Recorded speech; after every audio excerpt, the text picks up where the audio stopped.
Alex Jones has run up a more than billion-dollar tab over the lies he spread involving the Sandy Hook shooting. The conspiracy theorist repeatedly claimed the massacre, which killed 26 people, never happened.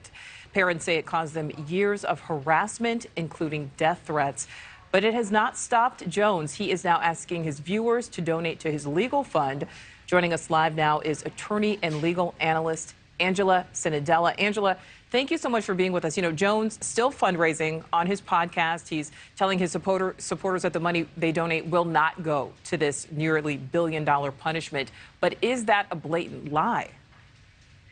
It's possible if it were to go solely to his appeals, his legal fund, as he is claiming. There are ways to set it up so it won't go directly to him and thus will not be garnished. Also, this appeals process is likely going to take years. So whether or not this $1 billion is going to be seen in the near future is a question no one knows.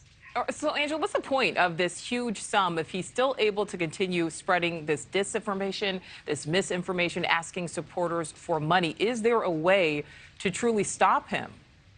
So that's a great question. And with defamation law, something to remember, especially for anybody who actually uses social media, it's not just the person who starts the lie who could be held liable. It's also the people who spread the lies. And in looking at how these damages were calculated, it had to do with all the harm that followed. So the online death threats, the harassment, all those other people who kept spreading these lies, not just Alex.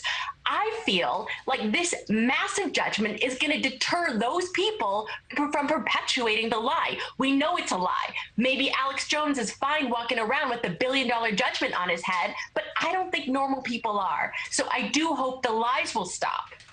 So let's talk about something that also has a lot of people upset. You know, Jones reportedly transferred ownership of his Texas home to his wife. Is that the type of tactic that will ultimately keep his assets protected?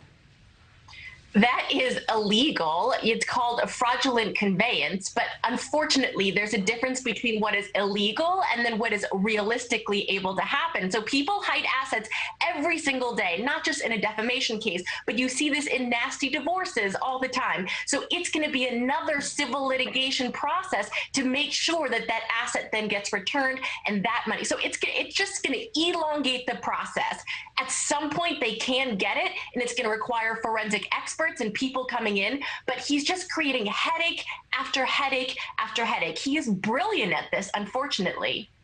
You know, and Angela, there's a third trial expected later this year. At this point, after this nearly $1 billion settlement, how much more can he be punished?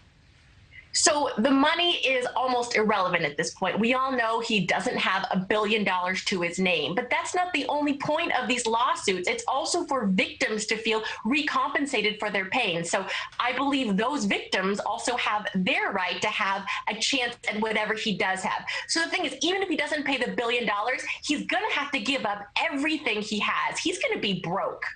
All right, Angela, thank you for weighing in. We appreciate it. Thank you for watching. Go to newsnationnow.com to find NewsNation on your television provider. And don't forget to click the red subscribe button below to get more of NewsNation's fact-driven, unbiased coverage.